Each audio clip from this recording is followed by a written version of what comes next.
Siren Blood Curse is an interesting horror game. At its core, it's a remake of the first game in the Forbidden Siren series, but it's done in a way that pays homage to Americanized remakes of Japanese horror movies. Basically, it swaps out the majority of the cast for Westerners who travel to this Japanese village where the game takes place as part of a film crew who are filming, I guess, some sort of documentary? It's not really clear. Honestly, it seems like they just needed a reason for everyone to be there.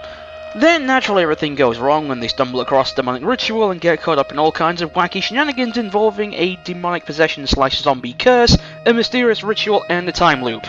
You think that last one's an exaggeration, but nope.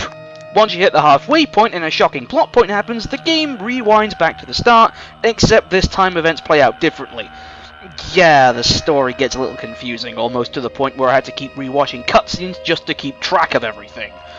Not helping matters is how the game has about 3 or 4 storylines following different members of the cast at any given time, and once you throw the whole time loop into the equation, it gets very messy, very fast. As for the gameplay, well, there's definitely some good ideas here, the main one being the sight-jacking mechanic. What that means is that you have the ability to see through the eyes of enemies and other characters, allowing you to see exactly what they're looking at, or if there's even enemies around in the first place, which honestly comes in handy when a lot of the levels leave you extremely vulnerable, so avoiding fight is in your best interest.